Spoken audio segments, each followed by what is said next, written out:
What if staying silent is smarter than speaking?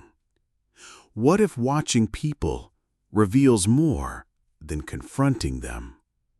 And what if most of what we call confidence is just noise that hides fear? This isn't about manipulation. It's about understanding how to move through the world with quiet clarity. In a previous video, we explored how manipulators work and how to spot the signs of psychological control. But once the curtain is pulled back, a new question arises. Now what? How can someone stay calm, read people, and respond with intelligence rather than instinct? Because true power doesn't scream. It listens. It thinks. It moves with precision.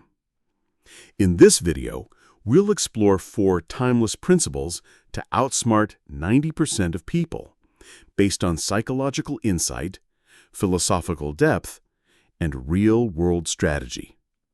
Let's begin.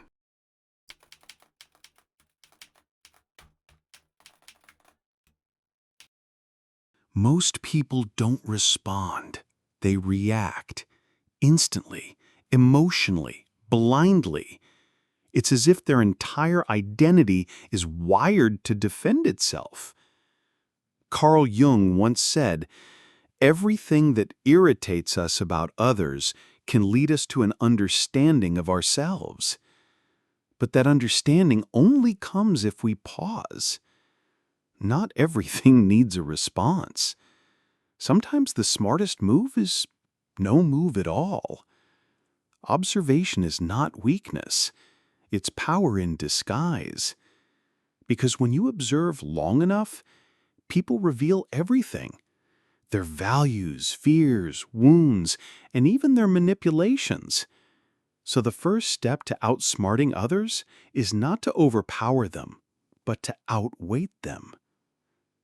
Question: when was the last time silence taught more than words?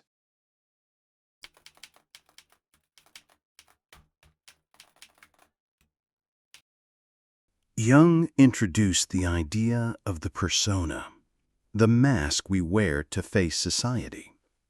It's not fake, but it's also not the full story.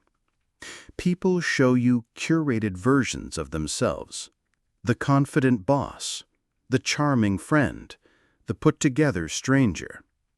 But beneath that mask often lies insecurity, fear, or deep, unresolved pain.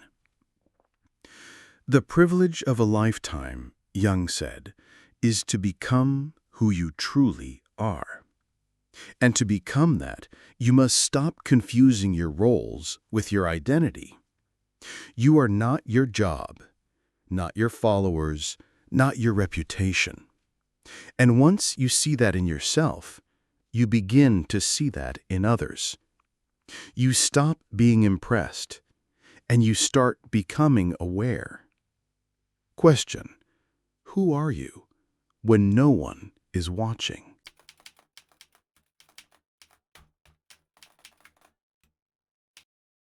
Niccolò Machiavelli wasn't a moralist. He was a realist.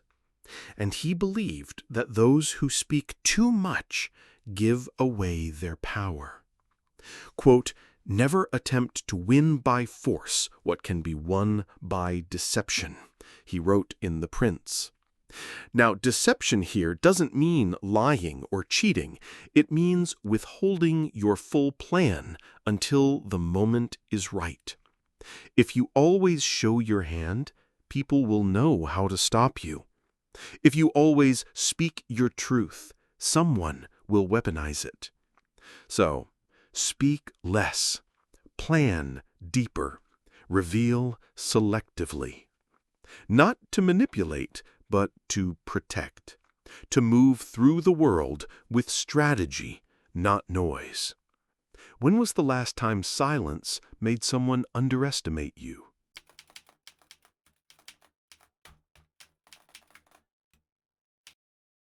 Arguments don't change minds. They defend egos. But questions? They slip under the armor. Ask the right question, and you shake someone's belief without ever raising your voice. Machiavelli knew this. He advised princes to guide others subtly, not by force, but by positioning. And Jung echoed the same power. To ask the right question is already half the solution. Try this. Instead of saying you're wrong, ask, why do you believe that? Instead of defending yourself, ask, what makes you think that's true? This doesn't make you passive. It makes you dangerously persuasive. Question: are you listening to reply or listening to learn? The conclusion is, you don't need to be loud to be powerful. You don't need to dominate to be free. In a world full of noise, the quiet ones, the observers, the thinkers, the questioners, are the ones who move with real strength. Outsmarting others is not a game. It's an art. And it begins with mastering yourself.